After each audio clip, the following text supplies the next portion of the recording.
Good morning, everybody. See, I'm unmuted. It worked. My name's Alan Holub. Call me Alan if you see me kicking around, and I will be around for the rest of the conference. So if you have any questions or anything and you don't have time to ask them during the session, feel free to grab hold of me and ask the questions. What we're going to talk about today is Knockout. These slides, by the way, are at holub.com/slides, is that the version that's in the conference material is a little bit out of date. So this is the most recent version is always on my website. Feel free to download them.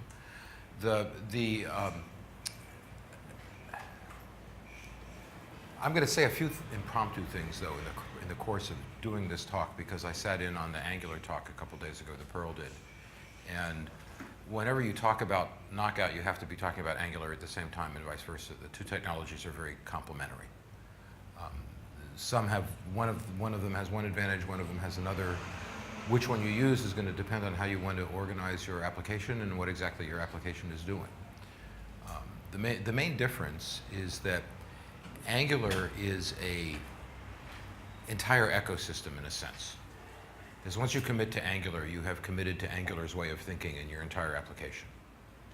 Now that's not a bad thing necessarily, is that the Angular structure is good. And there's a lot about Angular that I like a lot. I use it in some of my projects also. I have some Knockout projects, some Angular projects. And in particular, the binding mechanism in Angular is a lot cleaner than Knockout's, is that the code looks better. But it's also bigger.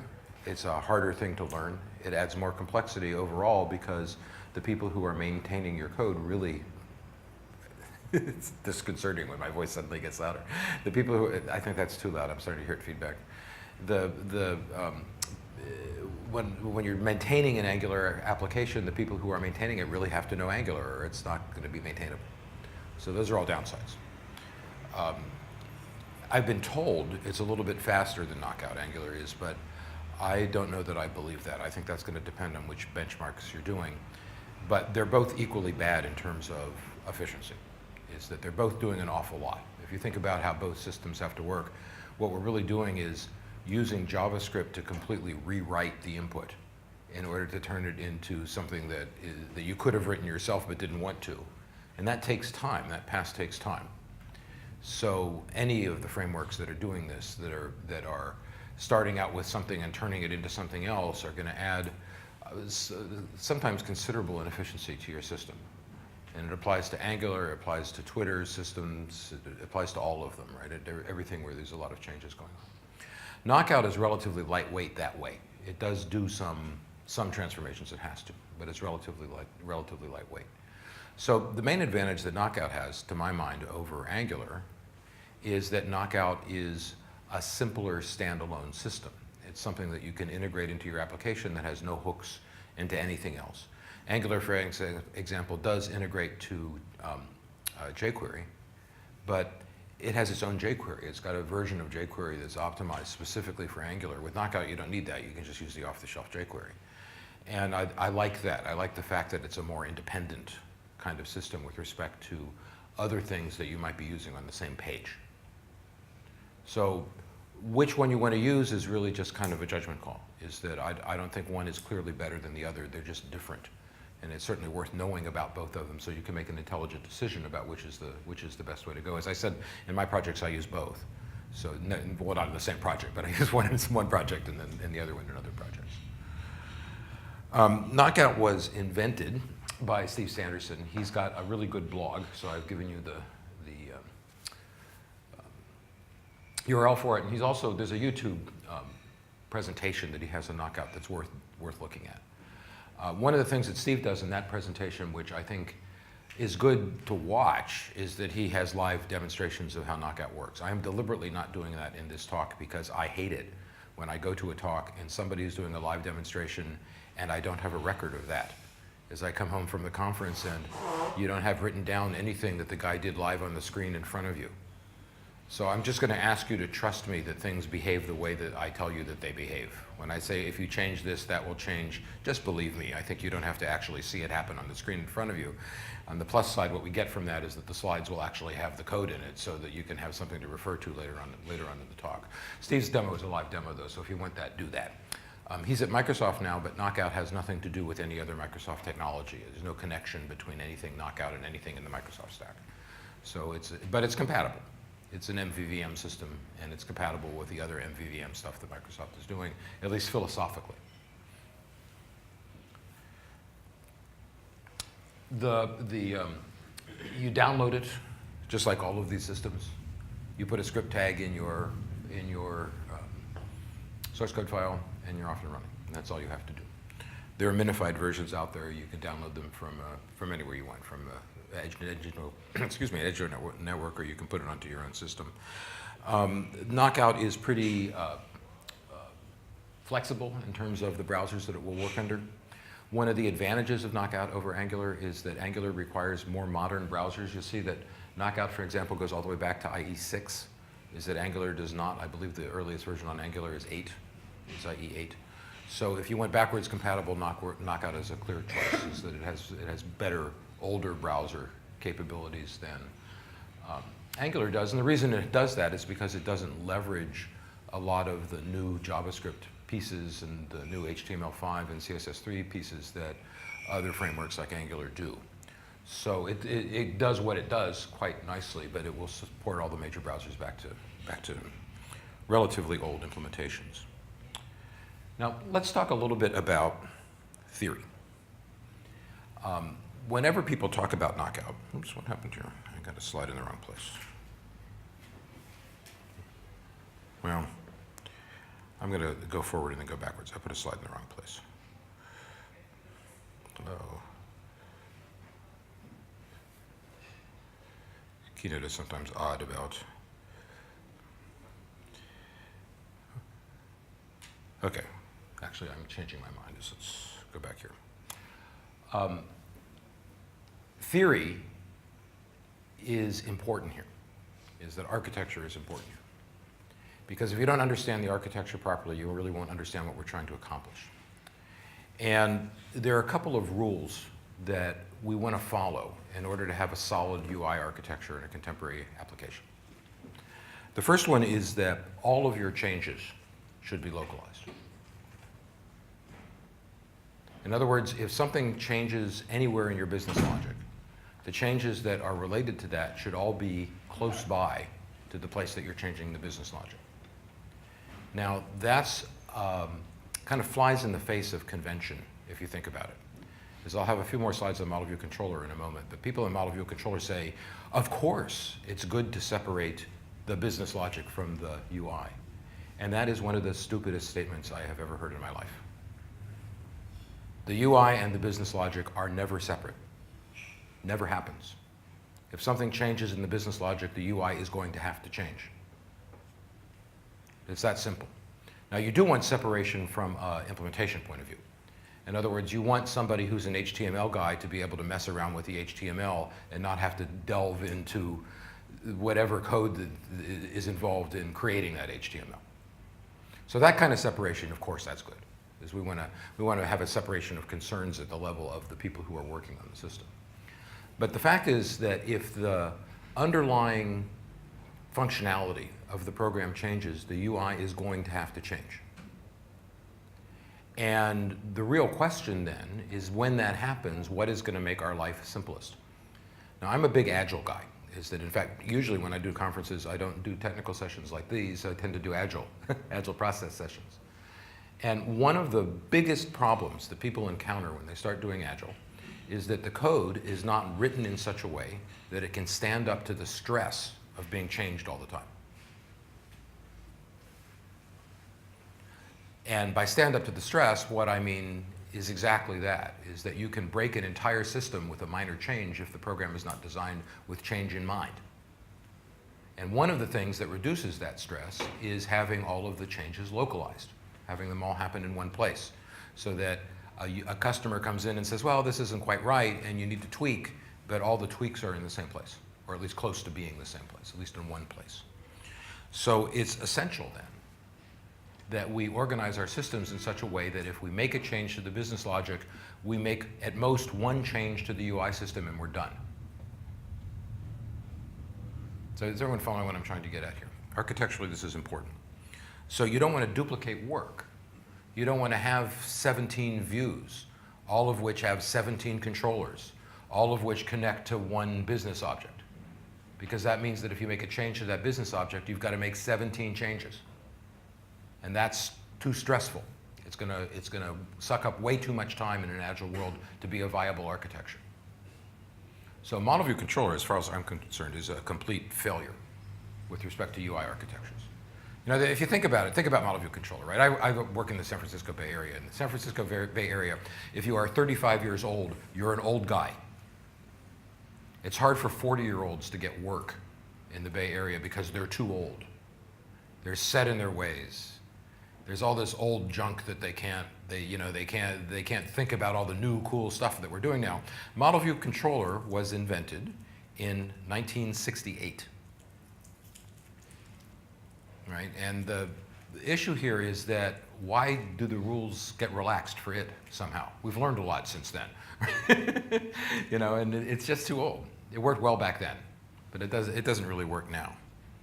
So if you think about model view controller then, the real issue is don't use it. It's not a good architecture. I think Pearl really did a disservice in her talk the other day by saying that Angular is based on model view controller. It is actually not. Model view controller and model view model are fundamentally different ways of looking at the UI space.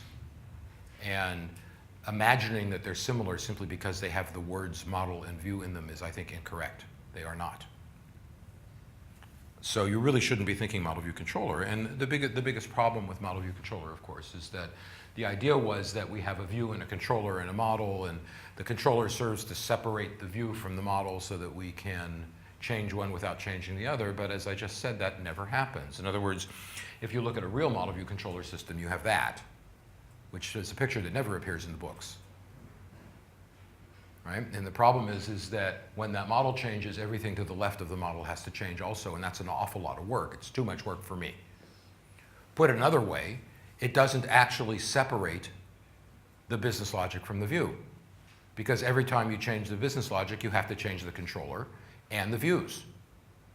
It does separate in the other direction. In other words, if you change the layout of your page, if you change the way the views look, you don't have to change the model.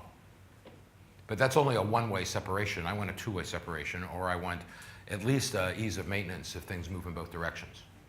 So it's a myth. It's always been a myth that model view controller provides some kind of separation between the business logic and the view. It doesn't.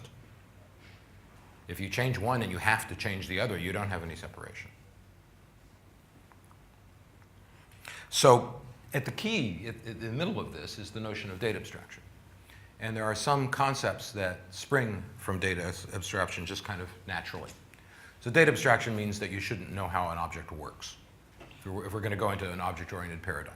Basic idea of an object is that an object is a complete black box. You have no idea how it's implemented. You know what it does, but you don't know how it does it. Now again, in an agile world, that kind of structure is essential, because in an agile world, the contents of the objects are changing all the time. So you never want to be in a situation where if you have to modify the contents of an object, you also have to modify all of the clients of that object, all of the other objects that use the one that you just modified. Because again, it's too much stress on the system to make those kinds of changes. So anytime you give away any information about how the object works, you are making your code less flexible and harder to maintain. I do a whole talk on how getters and setters, and by extension properties, are evil. You should not use them, period, ever.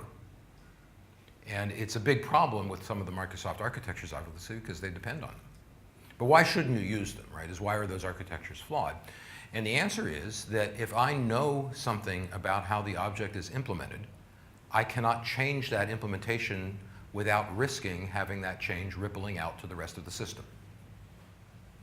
If I expose a field of my class, if I make it public, for example, or if I wrap a property around it, it's the same thing, then I'm stuck with that field. I can't get rid of it. I can't replace it with something else. I can't really even change its type, which means that the implementation for my class is locked down, because if I make a change, I might affect 15, 20 other class definitions. So we want to design our systems in such a way that we are isolated from those kinds of problems, and that's really what data abstraction is about. is that we want to design our systems in such a way that we don't care how the object is implemented. We don't care how it does its work. We just care what it does. So you have to choose your messaging, your methods, very carefully in that kind of world, and you have to go about the design process in a very different way. I'm doing a session on design on Friday, tomorrow, where I'm going to talk about some of these issues in more depth. But it's a different way of thinking about designing a system than you might normally be thinking about it, is that it's really a whole new world. So it's not to say that you can't do this in the Microsoft world, but in the Microsoft world you're being pushed into a way of thinking about the system where everything is more open. And that's a bad idea. I've programmed in Microsoft systems, and I program in C# all the time. But when I do that, I tend to not use properties and things like that unless I absolutely have to. Unless I have to do it in order to interface to some other technology somewhere else in the system. So data abstraction is really implying all that. The main issue then is that the scope of the change is limited to one place. The scope of a change ideally is limited to one place. If I go into a class definition and I make a change, even a radical one, throw out fields, put in other fields, radically change the way that the things work, as long as the interface hasn't changed, it shouldn't impact anything else anywhere in the system. That's our goal. There's a couple of side effects of that also, is that conceptually an object has to render itself. Now, in practice, that's not what's going to happen. Is what's going to happen in a knockout application or any kind of web application, if you're doing things right, is that there will be a rendering of the object specified somewhere, usually in JavaScript.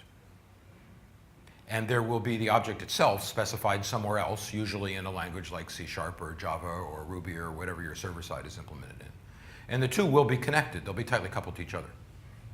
But there's a one-to-one relationship there between the object and its representation, and there is only one representation ideally. Is everyone following what I'm saying? Okay, now there's lots of ways that you can pull that off. You can inject JavaScript onto the page if you're doing server-side UI rendering. All of the applications that I've been writing lately have been single-page web apps, in the sense that 100% of the rendering happens in JavaScript on the browser. So all of the applications I've been writing in the last few years have no server-side UI code, at least no server-side UI construction. Is that the page that is downloaded is a static page. I can put it on an edge network. It is loaded efficiently from the closest server. It's the same for every user. And then the next thing that happens is the page customizes itself. It goes up to the server and it says, okay, give me stuff that I need to do to customize it to the user in question. It gets some JSON back, and then it redraws itself based on the information that it gets back from the server. So the server is a data source here, not a source of the UI. Well, if you think about that then, every object in your system is represented by a little snippet of JavaScript on that one page. So we have the one-to-one representation that we need. If you organize your code properly into objects and modules and so on and so forth, we're back in the ideal situation where if I have to make a change to the object, I can make the equivalent change to the representation of that object by going to one and only one place, and I'm done. So everyone seeing what I'm trying to say architecturally. So the representation then is going to be consistent throughout the application, and that's a good thing. Consistency is a good thing when it comes to UIs. Right? The real key here is when you're thinking about a user interface, you should be thinking, every time you look at a UI, you look at a piece of it and you say, who drew that? If we're thinking in object-oriented terms, for example. I look at a corner of a user interface and I would say, what object was responsible for drawing this part of the screen? And the answer to that question is always going to be that the object that contains the information that's represented on the screen has got to be the one that's responsible for drawing it. And in fact, if you take that point of view to the obvious conclusion, you can use UI design as a way to help you design your object system, to design your object hierarchy. Because the UI is showing you natural divisions or natural distributions of data through the system. The objects that display something have to contain the something that they display, so that's going to control the structure of the objects to some extent. Okay?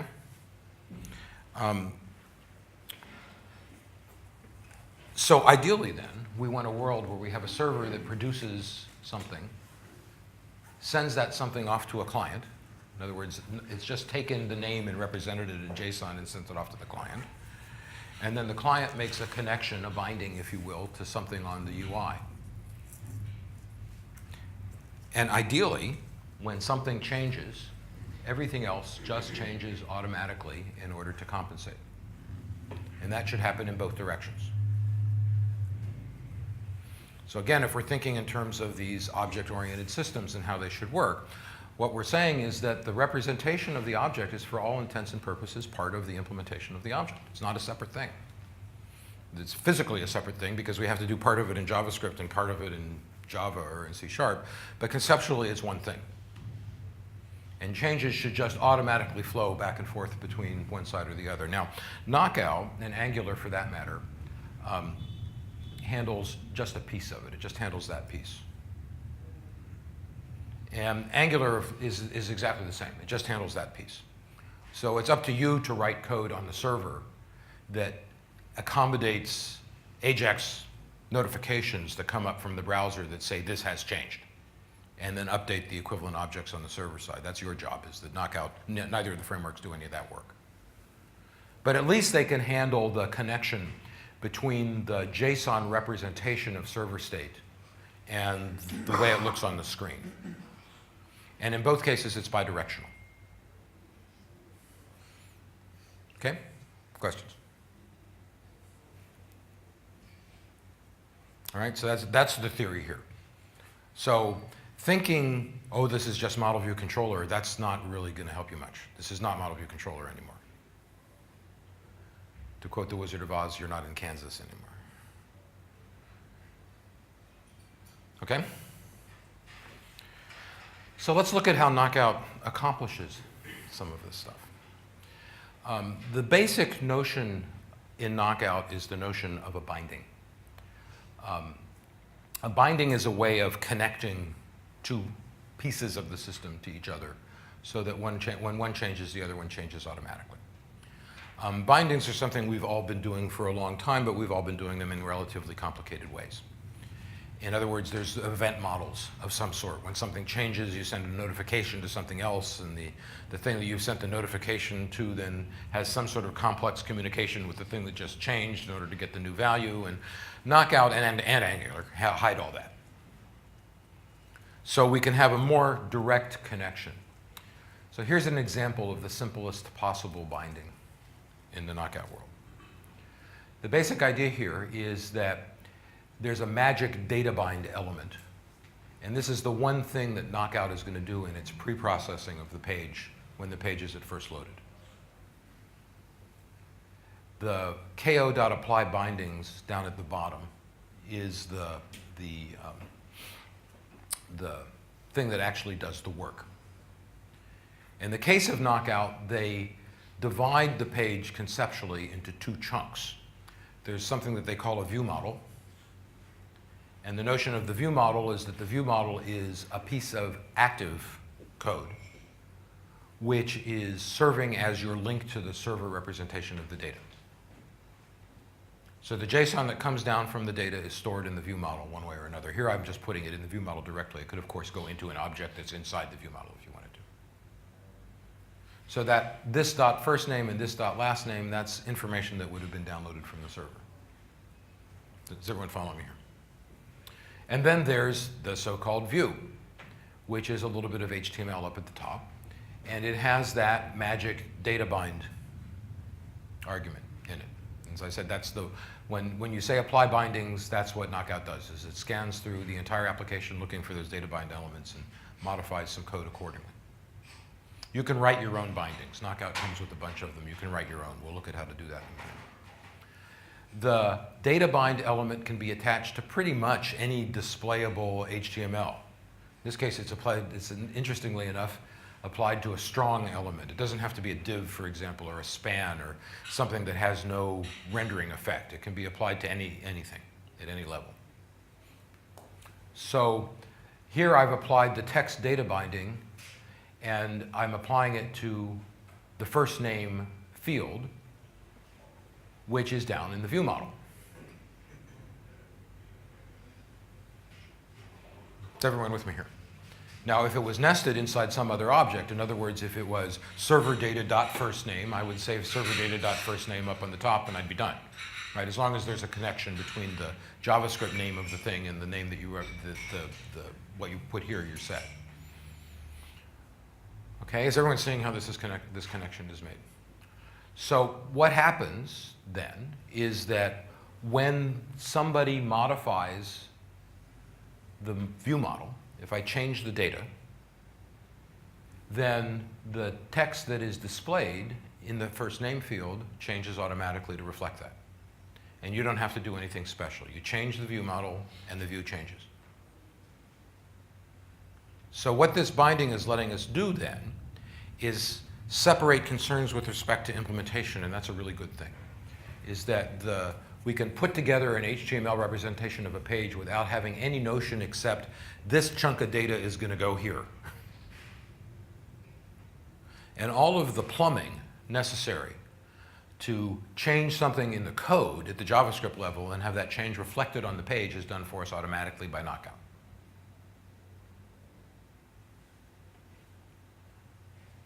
All right, is this making sense to everyone? So pretend that I just did a demo of that and we can save ourselves 10 minutes.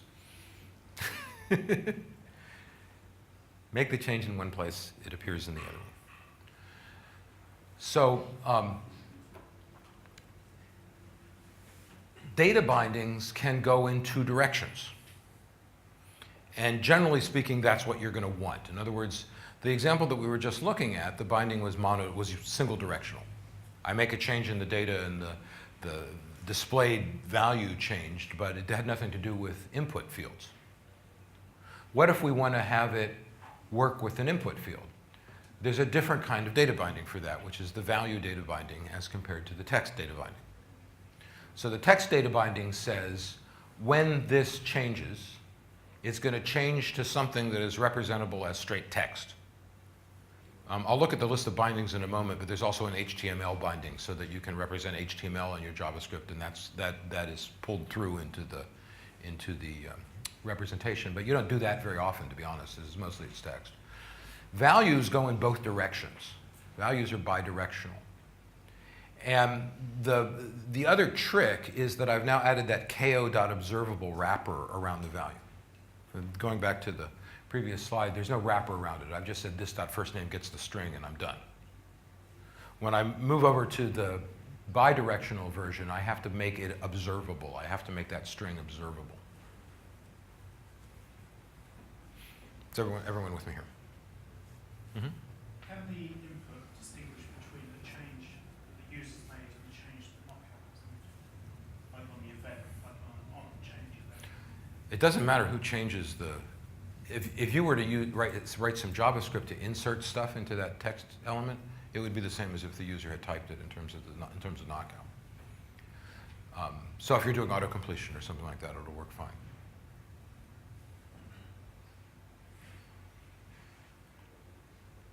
Okay, so an observable thing notifies other things that are bound to it. And that's the difference, right? If a normal string doesn't notify anybody if it changes. But an observable thing is going to notify whoever is bound to that string. So what happens now is that if I modify last name, I'll show you how to do that in a second. If I modify last name, then the input fields will change if there's anything in them, but more importantly, the last name and first name fields up at the top will change. By the same token, though, if I modify the text control up there, then that modification is an observable thing.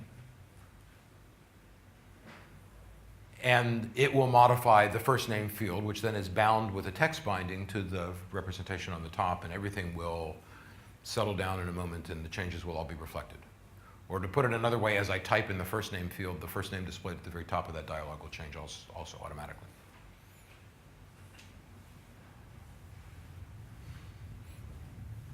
Is everyone seeing how this is working? This is just like WPF, right? Yeah. There's some subtle... Yeah, some subtle differences, but it's basically the same thing.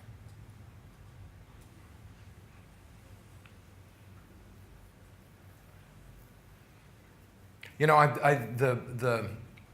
I come from San Francisco, right? So it's the culture in San Francisco and the programming community is almost entirely open source.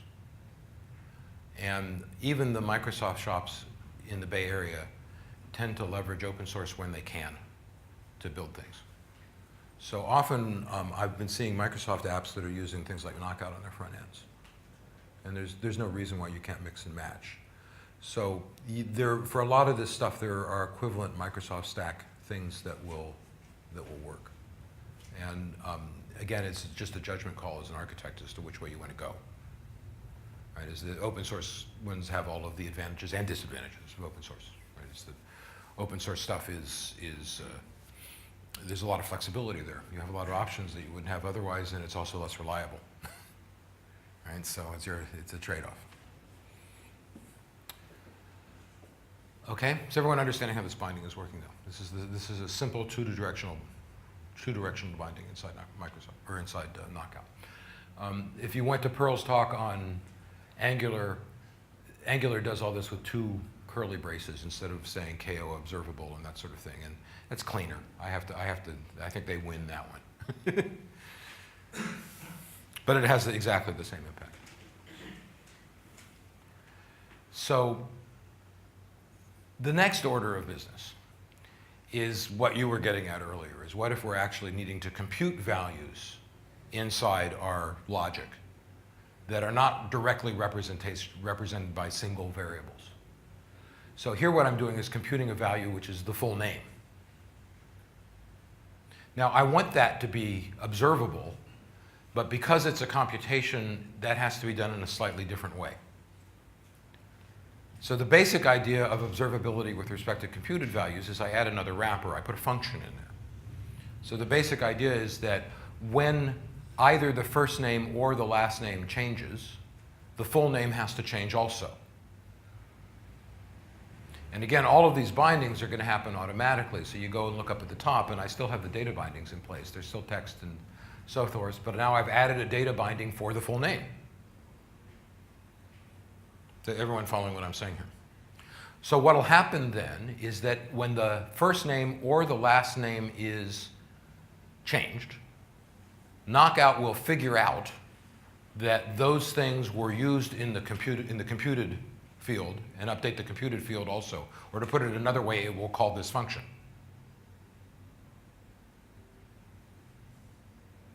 And again, Knockout does that just by looking at the names of things, as you don't have to do anything beyond setting up the bindings.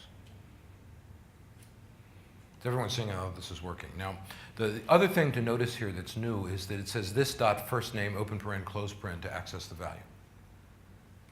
So that is the general rule about observable things. With observable things in Knockout, you never access or modify the value directly. Instead, you use a function version of the name. See what I'm saying? In other words, I'm treating first name as if it's a function here, even though it's declared, well, it's not declared, it's JavaScript, but even though it's specified as a simple string on the line above it. Modifications, I'm not showing a modification here, but if I was doing it, I would just put the modification right here. So if I wanted to change the first name, I could specify a new string here, and the first name would change, instead of using an equal sign. So that's the only weirdness about observable things, is that you have to modify them or access their values using a function form rather than a direct form. Right, and if you think about it for a moment, it's because KO observable is not a string, right? It's an observable thing. Right, so if you tried to modify first name directly, you would be replacing the observable with something else, and that's not what we want to do.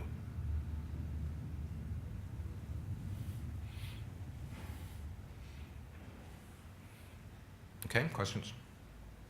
So these are the simple bindings.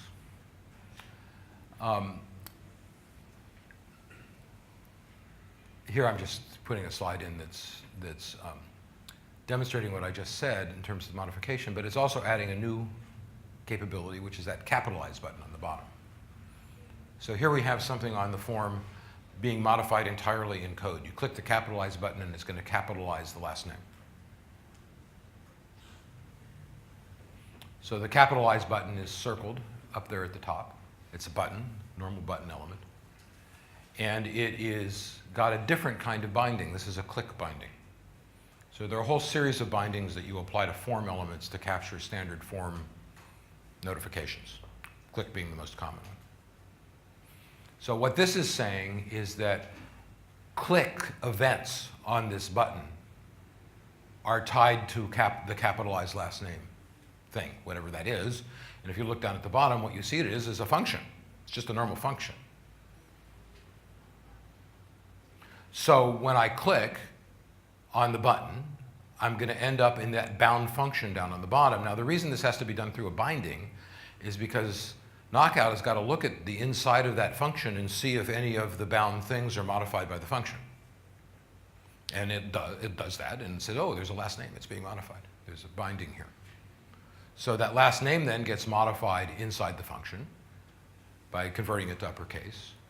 But that last name field, and that's an example of modifying, right? That instead of saying last name equals dot yada yada yada dot uppercase, I'm using a function form, so that's an assignment. Last name field gets modified, but the last name field is itself bound to two places where it's being represented. Is everyone seeing how this is working? So all of the notifications and all of the craziness that you'd have to do if you were doing this manually by actually catching the events and modifying stuff, that's all being done under the covers by Knockout, and that's pretty handy. So again, if you went to the Angular talk yesterday, you can understand why there's a lot of parallelism here. They're both doing basically the same thing here.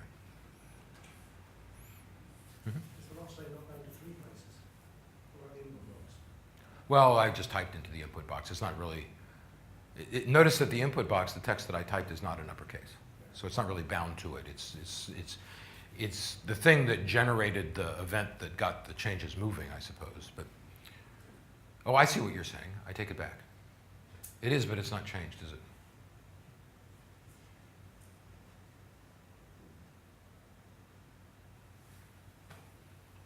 So the answer is no, it's only bound to two places, even though you want it to be bound to three places. It's serving as a one-way binding in terms of the text that's being typed. You could update that too, though, in your function if you wanted to. Okay, is everyone understanding this new piece, though? Mm-hmm. For your computing function, is both the first name and the last name changed? Mm-hmm. Is full name computed twice? How do I have it set up here? I'm binding.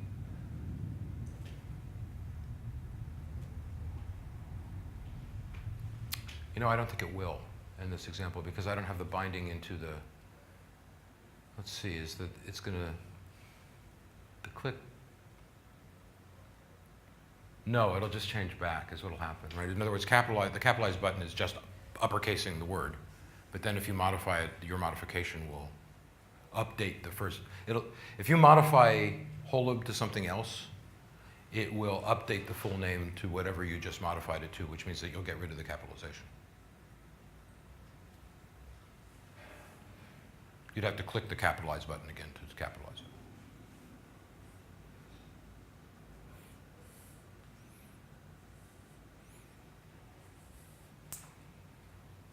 I really want to Star Trek-like computer program. I want to say, computer, write me some JavaScript that capitalizes my name automatically and have it do it. But so far we don't have a system that's quite that intelligent. I wish we did, but we don't. All right, so let's look at some of these bindings. We've looked at the text binding already. So when we're binding to text, what that means is that the element, whatever it is, its value will be displayed as simple text. If it has angle brackets in it, the angle brackets will be displayed on the page. If we say HTML, then whatever the thing is in JavaScript will be converted to a string, but that string will be treated as if it were an HTML string. So if there are angle brackets there, the browser is going to want to interpret those angle brackets as HTML angle brackets. So if you want to do things in boldface, if you want to somehow style the contents of a string, you can do it, But the downside of that is that if the string contains a perfectly harmless angle bracket that you don't intend to be an HTML element, then it's going to get messed up. So as soon as you start using the HTML binding, it is your job to start escaping characters that are meaningful in HTML if you want them applied literally. You have to convert your angle brackets to ampersand LT semicolon, or it's just not going to display the way you want it to.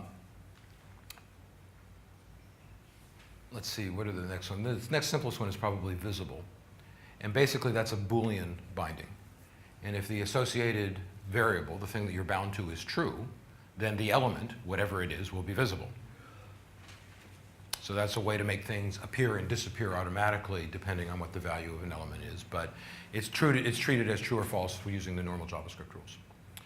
In the case of the CSS, we're specifying a class, right, in the HTML sense, and the expression to the right, or to put it another way, we're going to add a CSS class to the current element, depending on whether the expression evaluates true or false. So that way I can specify a class that would turn something red, for example, set the color to red, and then I can mix that class into the element live based on the value of some expression. And again, this doesn't have to be a single Boolean. It can be any expression that evaluates to true or false. And then we can also do that at the style level. In other words, a class is going to be just adding a single class equals attribute to the element. We can also specify individual styles if I don't want to do classes. So if I was going to do style colon color equals red, right, here I have a way of specifying the actual style. Now, I don't think this is a particularly good idea, to be honest. I think mixing classes in and out is cleaner from a design point of view. But if you want to modify the style directly inside your code, you can do it. Mm-hmm. You have multiple data bindings on the same element. Yes. Everyone hear that? Can you have multiple data bindings on the same element was the question. The answer is yes.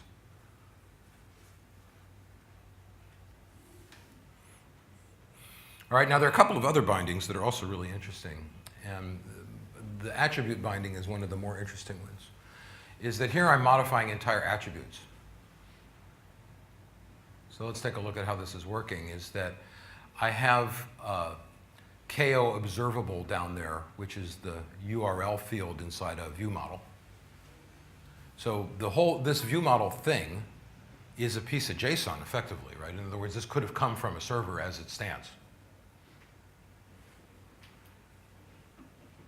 Right? Is everyone understanding how this is working? So the observable is modified to initially have yearend.html in it as its argument, or text in it as its argument. Right in the top one, it's a URL, and the bottom one, it's just a piece of normal text. So up at the top, what I'm saying is that I want to be able to modify the href attribute to hold the contents of the URL field. And I want to modify the title attribute, title equals, to hold the contents of the details field. Is everyone seeing how this is working? Or to put it another way, if I change the URL, if I say ko.observable yada yada yada.html, something else, the href field of that A anchor will change automatically to reflect the change I just put in the text. If I change the visible text, report final year-end statistics to something else, then the title equals attribute for that A element is going to change. That's going to be the tooltip.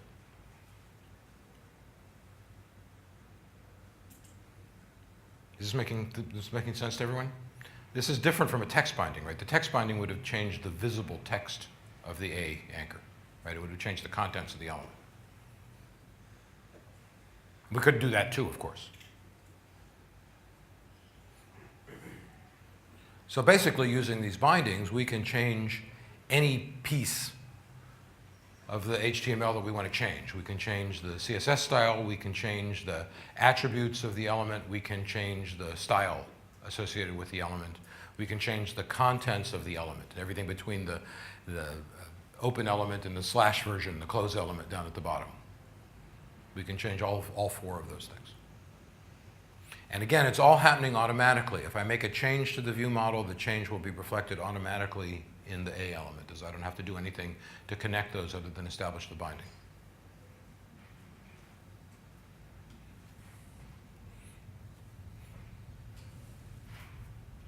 Okay? All right. Let's move on. Now, Knockout also supports a whole set of templates, if you will, we can call them templates, that handle lists and collections.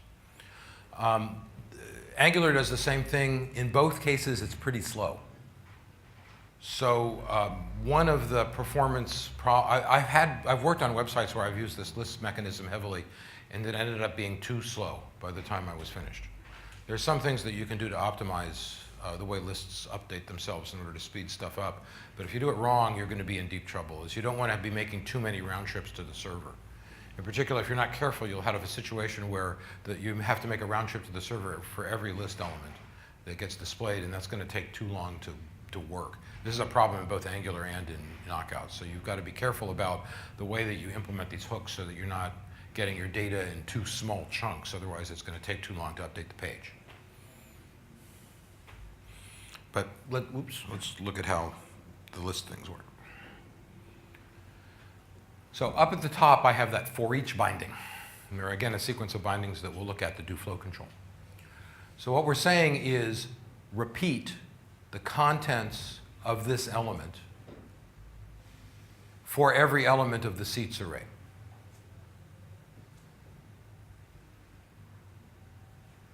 All right, so basically what it's going to do is that if seats has 6 elements, this table is going to have 6 rows in it.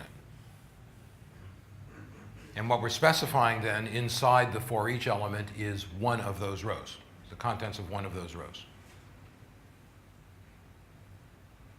Now, you look at the contents of one of those rows, and each row has columns in it which are themselves bound to things that are down in the view model. Is everyone with me here? Now, what it's going to be bound to, of course, if we go down to the bottom, you'll notice that we have, well, first of all, there's the observable array rather than just simply observable. So seats is an observable array. In this case, it has 2 elements, so we're going to display 2 seats, right, as I've shown you there on the right.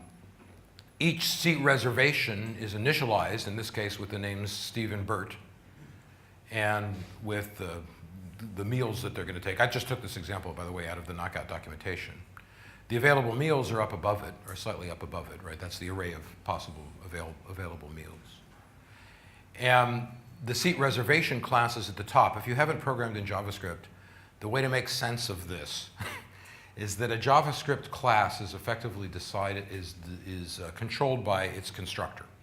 In other words, you don't have, in JavaScript, everything happens at runtime. So there is no compile time class definition in JavaScript. All you have is stuff happening at runtime.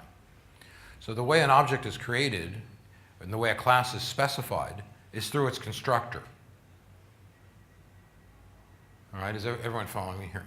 So when the constructor says self.name equals name and self.meal equals ko observable, that's effectively a class definition where I'm defining a name field and a meal field. And it's also the constructor, so it's getting initialized here at the same time. The way I create the object is by saying new, which I did down at the bottom. So I'm going to have 2 instances of this class, each of which has a name field and a meal field in it. So this is weird JavaScript syntax, but this is the way JavaScript works. All right, so think of this as simultaneously a constructor definition and a class definition.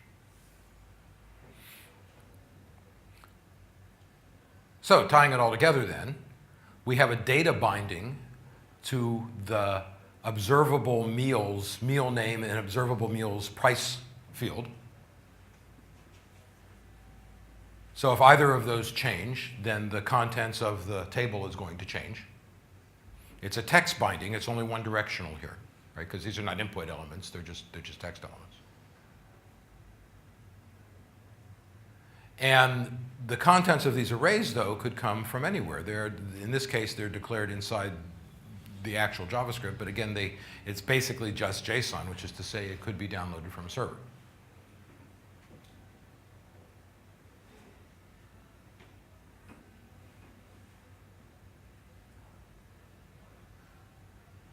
Is everyone seeing how this is working?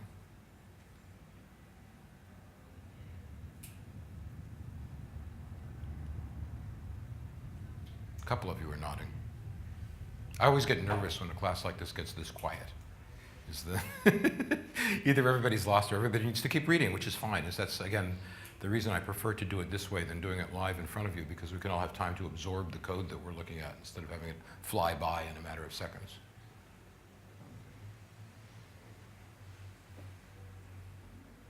All right, so again, let's looking at the bindings at the top.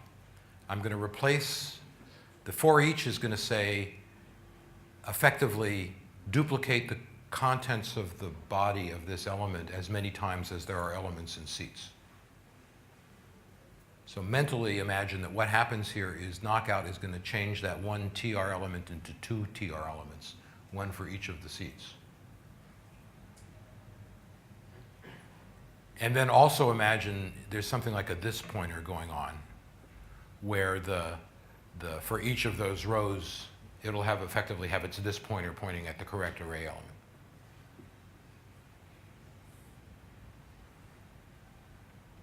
So when I say meal, well, that's the meal field of the seat reservation class, right? That's the function in the middle of the screen. But it is the meal field of the seat reservation class that is specified in either seats sub 0 or seats sub 1, depending on where we are in that loop.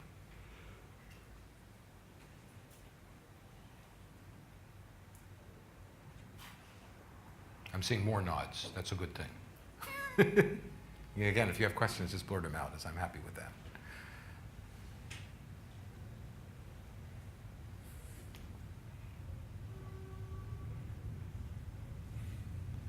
Is this making sense? All right, let's augment it a little bit. I can add some code here. So now what I want to do is I want to be able to add a new seat reservation dynamically. So I'm adding a button, which is itself a binding. In this case, it's a click binding, so the thing to the right of the colon is going to be a function, which is down there at the bottom. What the function does, as you can see, push in JavaScript is the way that you add a new element to an array. So it is adding a new seat reservation to the seats array. And that's all it has to do. In other words, I have modified the seats array with that code in the bottom in response to having the button clicked. And everything else happens automatically, is that knockout observes that the seat element, that the seats array has been, or the seats array has been changed, and observes that there are bindings, observes that one of those bindings is a for each binding, and then updates it. Okay, now I was talking about inefficiencies a moment ago. The inefficiency here is it's going to run for each entirely from scratch as if everything had happened the first time, which means that we're going to be recreating all of the elements above this in the list. And that can get kind of slow after a while. So you may or may not want to actually be using code that is this simple inside your actual page, because it can take a while to render.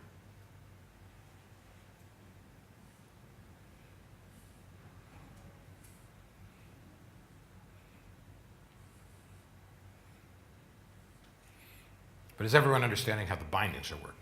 That's the main thing here.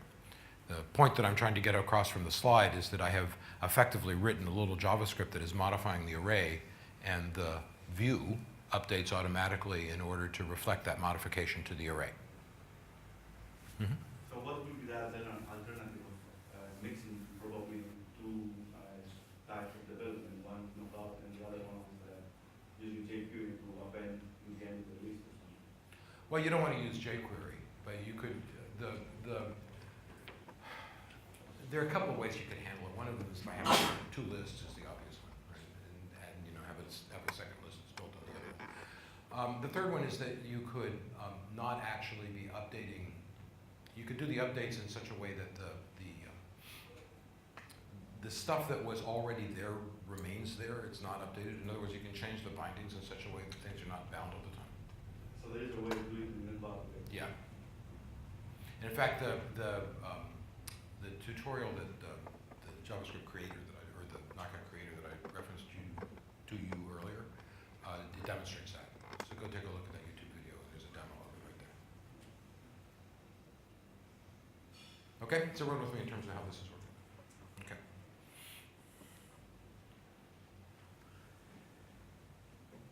Oops, why did it get bigger? I don't know why it got bigger.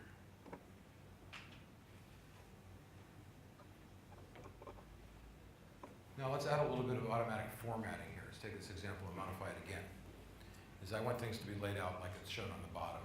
I want the layout to look a little bit better than the layout that we were just looking at. So I'm going to replace the contents of the row with a little bit of additional code here.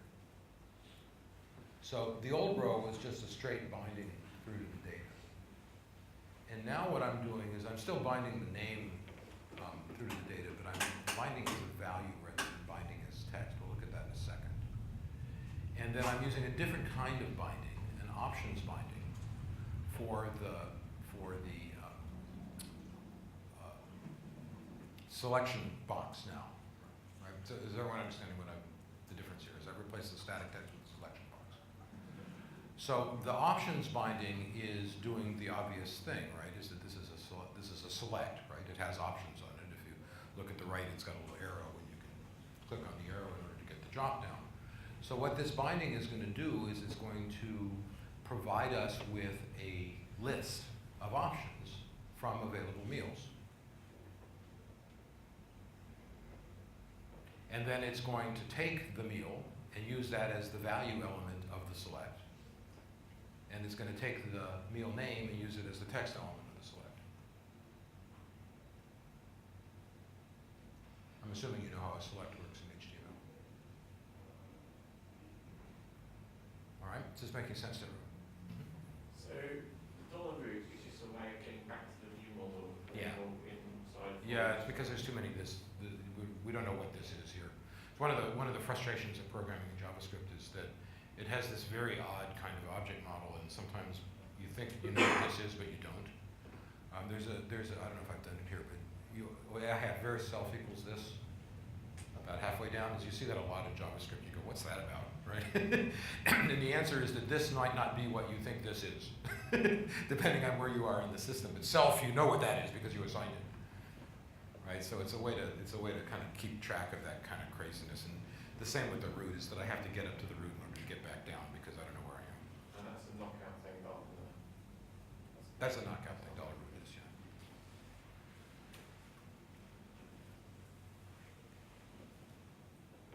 Okay, so moving down to the next change, here I have a data binding for the formatted price, which is something that is new.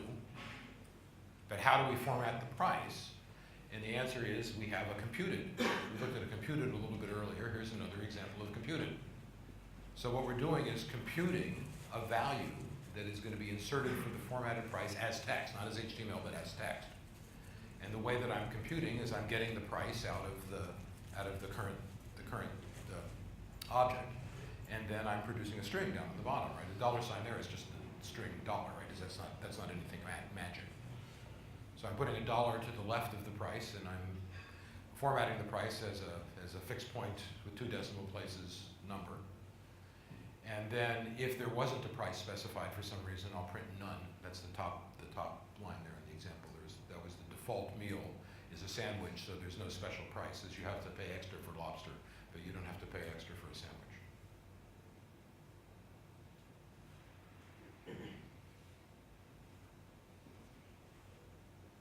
So we've actually seen that in the previous slide, but now here's another example of it. Right? It's a computed value that is updated automatically when any of the things that the computation depends on updates.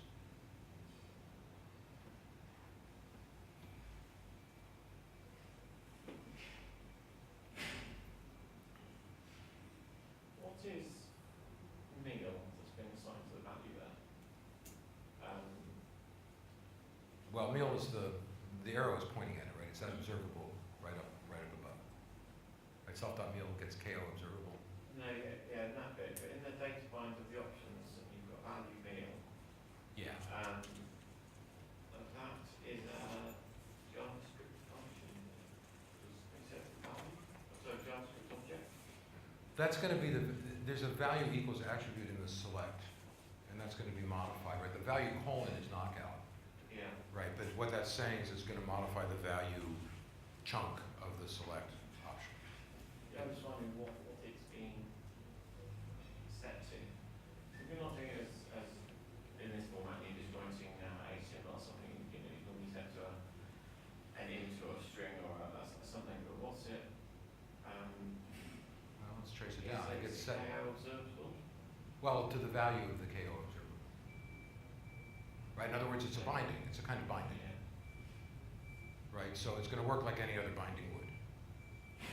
The way, I guess the best way to read this is that the value is being bound to the self.meal field. So if the self.meal field changes, then the value element of that select will change also. Okay.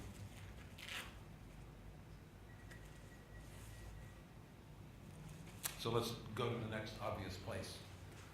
I don't know why remove total is in the middle, but we want to put a remove element and we want to put a total element onto our field, onto our form. The form's in the lower right. I've added a total surcharge at the bottom, and I've added those remove links on the right. So the remove part is all up on the top, and basically what I've done there is, let's do it one piece at a time. I add in another binding. And in this case, what I'm doing is I'm adding just an href element, which is going to be bound to a remove seat. Let's put it another way, is that when you click on it, you're going to end up in remove seat, which is another function, which is going to be called when the click happens. So I'm just adding an anchor here. And as you can see, what remove seat does is it goes down to the self array and removes the seat, which is going to cause the form on the bottom to remove the seat. The form on the bottom will automatically upgrade. So if I click here, then this whole line will just disappear. And this, but I don't have to write any of that code again because all the bindings are in place.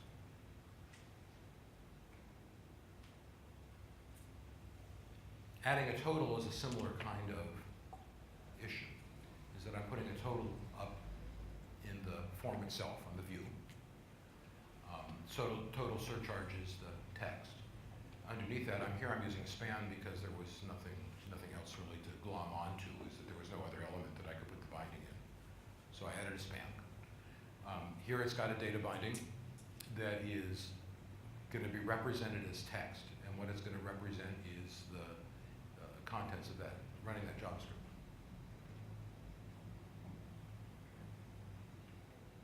And then down at the bottom again, total surcharge is a field that we're adding. It's a computed field. So if I change anything that's used in the computation, that's going to update automatically. And in this case, what it's doing is just looping through everything in the array and making a total. Mm-hmm. Shouldn't the H for each be outside the T-body? Probably. Yes. Sorry, I put the Otherwise arrow. it's gonna- I put the arrow in the wrong place. Yeah. Fine.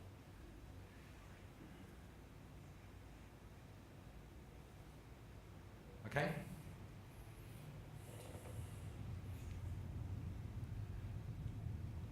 So the other issue is that visible binding, which I mentioned a moment ago, but this is the first time we've actually seen it being used. So the notion of the visible binding, again, remember, is that if the element will be visible only if the expression associated with the binding is true.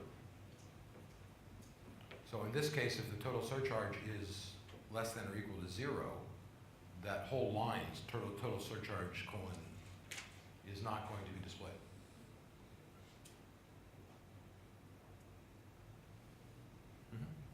Is it display none or visibility hidden? Display none or visibility hidden rendered at the backend? Oh, that's a really good question, and I don't know the answer to that. The question was whether it's a display none or is it a visibility attribute. There's subtle differences between the way those are handled inside of the HTML, so you actually do have to know on occasion. And I honestly don't know. I'd have to look it up.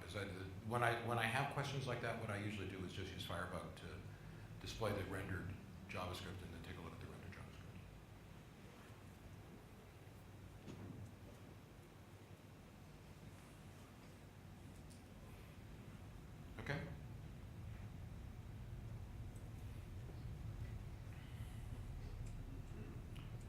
control flow bindings. We were looking at a few of the bindings before that were, we looked at for each before. There are other control flow bindings. The most important ones are if and if not, which work the way you expect them to. Is that it says the element is visible only if the expression associated with the binding is true. Right, and then if not, it just puts a not sign to the left of it. So we have a loop-oriented binding that's representing with that's basically a control flow binding, and then we have a simple if binding, and there's no else, unfortunately. So the way you would do else is with an if, with an expression, and then underneath that an if not with the same expression. And then finally there's a with binding, which is just a convenience, it's a scoping mechanism. So what the with binding is saying is that everything that's within the with binding will automatically have the thing that you're bound to presented on the left. In other words, when I say data bind equals with colon address, it's as if I said address.street and address.city inside, and it's a way of cleaning the code up a little bit. Withs will nest, or else they wouldn't be very useful, so they will nest.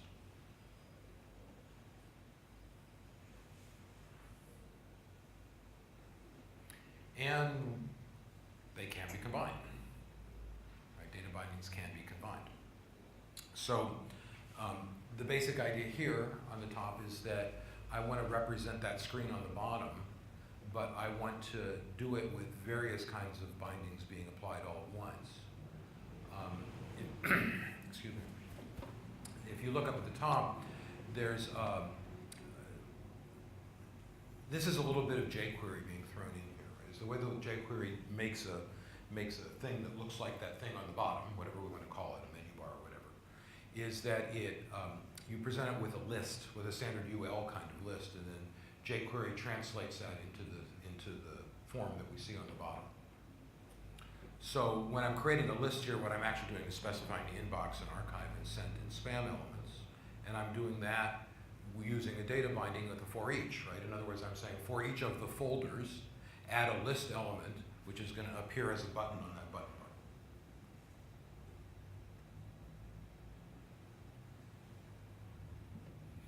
The initial list of folders is self.folders, slightly underneath there.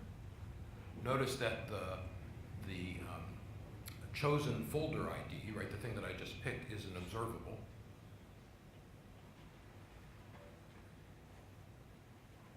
And then there's a go-to behavior that's going to happen as a click.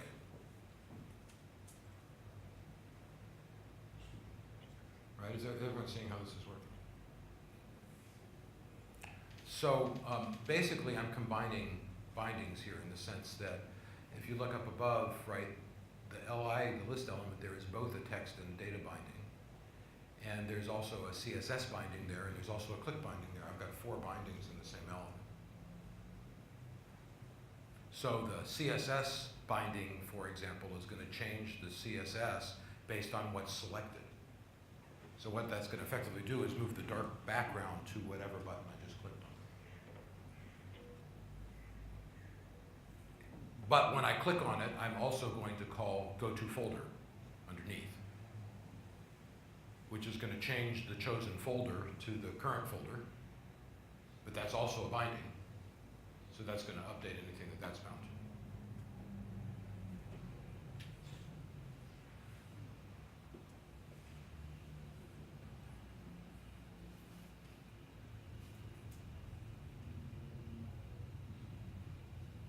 All right, there are other form element bindings. I've listed a bunch of them here. They do what you expect them to do inside form elements, right? It's click and submit and enable and has focus. These are, notice by the way, this is not every possible notification that can come to a form element. It's just the ones that are going to come up most often.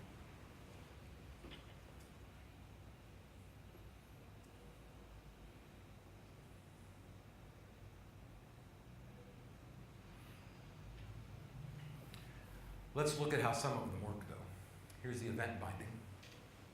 So this is a div that has an event binding on it.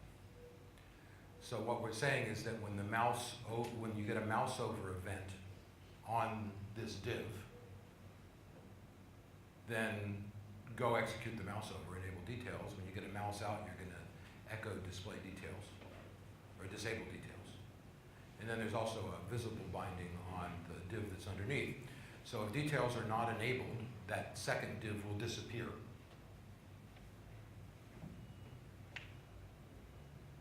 The way that details get enabled is with the mouse over. So when the mouse goes over the div on the top, then the one underneath is going to appear. Is everyone seeing how this is working? So this works with any of the arbitrary events that can come through. In other words, for those events that do not have specific bindings associated to them, you can still get hooks.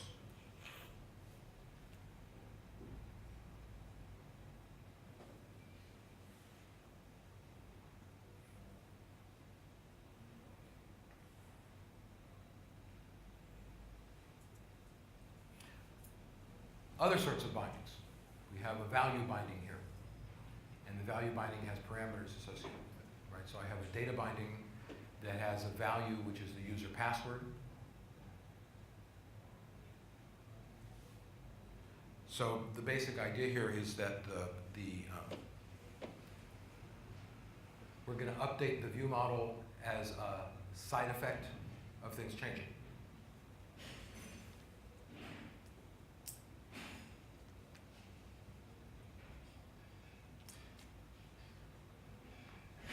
Everyone said, you know, maybe this isn't the world's best slide. I'm using the input part of the update.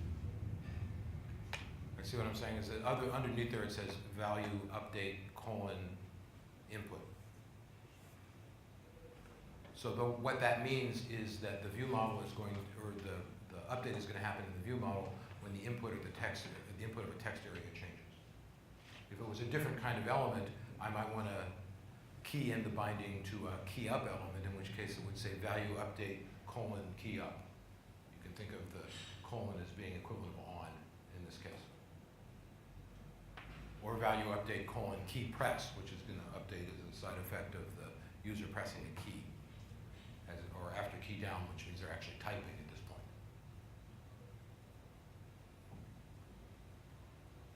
So here the your value element, it's an input element, is going to, the binding is going to be triggered when the input element changes. See what I'm saying? And in that case, the view model will be updated automatically.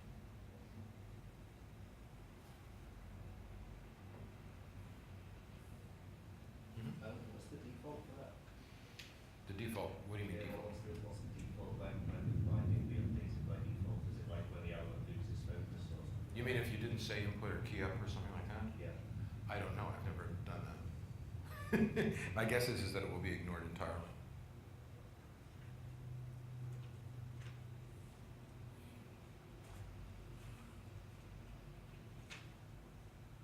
All right? This stuff is deadly, I have to say this, is that the last day of the conference in the morning after eating too much carbohydrate at break, is that going through code like this is just deadly. So if you're falling asleep, I apologize for putting you to sleep, but it's neither of our faults. But again, you've got the slides, right? So download the slides and you can look at the examples in more depth when you're a little bit more awake. All right, so last real topic here. I have a couple minor ones, but the last one that's important is the notion of making a custom binding. So the basic idea of custom bindings is that they are classes with two elements in it. Right? There's an init function and there is an update function. And these are bindings you can make. In other words, I'm manufacturing a binding called fade visible. I'm using it down there inside that H3 element. Right, so I am binding that H3 element to my fade visible binding. And the expression on the right is effectively passed into the function, the init function.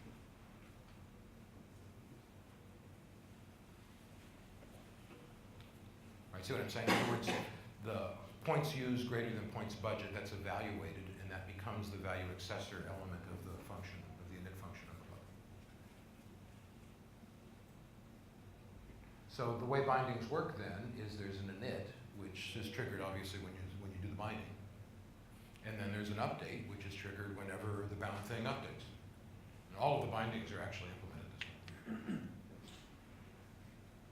So they're pretty simple, right? Is do this when you declare it, and do that when a change happens.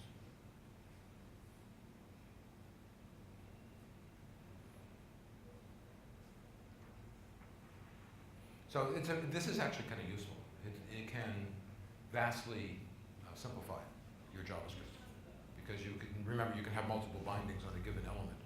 So you can take boilerplate code that would otherwise be duplicated throughout your page and put it in a binding instead of duplicating that code. And in fact, if you really want to get hardcore out about it, and I would recommend this, is take all of these binding definitions then and move them into a separate file and pull them into the script element. And that'll really clean up the page a lot.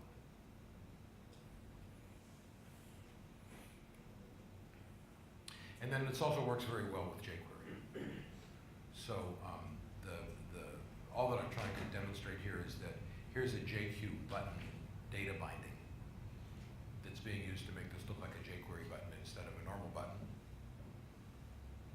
So everyone with me here? Underneath here, I have the JQ button binding defined. It doesn't have an update because there's nothing to do when you update it. All that I really want to do is put a style on it when I initialize it. And what it's doing is calling the jQuery function that converts a normal button into a jQuery button. So simply by adding the binding now, I can cause a little bit of jQuery code to execute as a side effect of loading the page.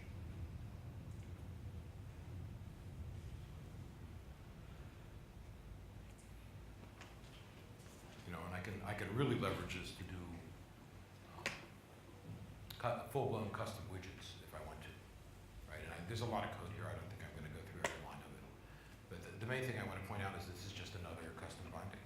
And I'm just making a fancy widget here by doing it as a bunch of sliding stars, and I'm capturing mouse events and doing all sorts of junk JavaScript in there.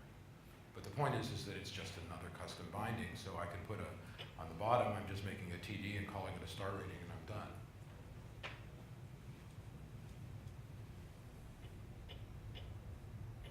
So you can hide a lot of stuff this way. And again, in the real world, I would take this and put it in a separate file and pull it into the script element. Excuse me, are there a collection of these things that people have already done? There are, yeah. There's a whole ecosystem of custom bindings that people have made, particularly for the jQuery world. There's a bunch of off-the-shelf jQuery bindings that you can get.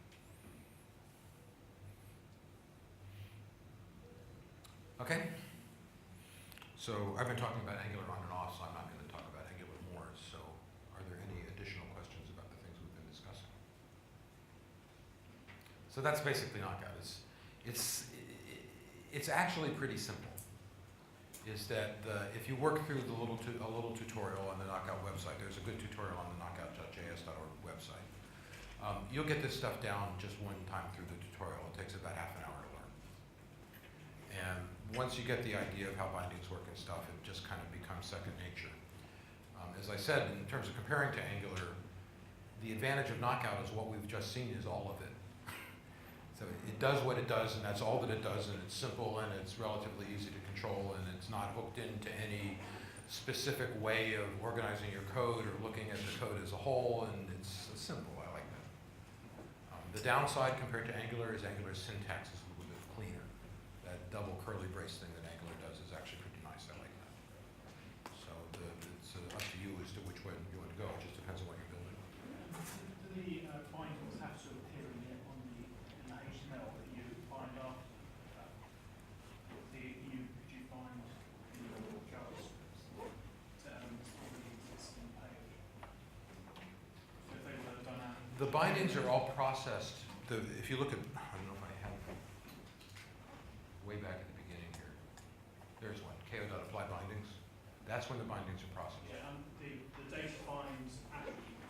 Can you add those dynamically and then apply the bindings? But what I'm saying is the bindings are applied by that apply bindings call. So the timing depends on when you make that call. So yeah, so you could do it. You could do it, right? But you'd have to be very careful about when you make the call. How do you apply it to the server code? Do you pass your values? Yeah, so I should have added a couple slides to that. But what we have here basically then is a bunch of JSON that came from the server. And then I've written all of these bindings that are binding the fields in that JSON to the elements on the page. So as the page is being modified, the JSON is updating. When I download different JSON and replace it, then the page automatically changes in order to reflect that. But it's still all just a chunk of JSON sitting somewhere in my model, right? And then I can take that JSON then and send it back up to the server with an AJAX call, which is what I do.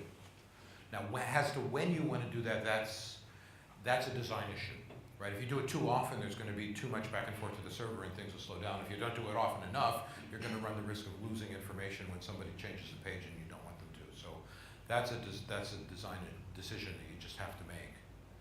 And typically the way it works up at the server level is that I have I use a NoSQL database to keep basically the key is going to be something that represents a specific object represented on a specific page, and the value is the server side thing of that, right? So when I get the update coming back up from the client, I then look it up in my key value store, and then that gives me the equivalent server side object, and I can update that, right? And if it's Mongo, which is something that I use more often than not, it's all JSON, right, all the way through. So there's not really much that needs updating. In other words, the other alternative is you get the JSON back up and use the key to just do an update to the Mongo database directly and you're finished. So you say your JSON includes things like ko.observable things, which is the data, and then It's just the data. So then you've got something that turns that into observable. Yeah, down on the client side, if it's going in both directions.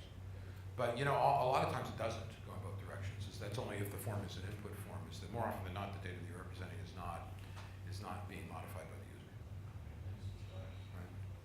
And then again, architecturally, what I'm trying to do is think about objects at the server level and then represent that object by a small chunk of coherent, co-located code inside the JavaScript, so that I have that one-to-one again between the server side representation of the object and the client side representation of the object.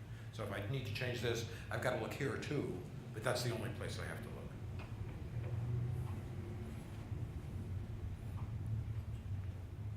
Okay?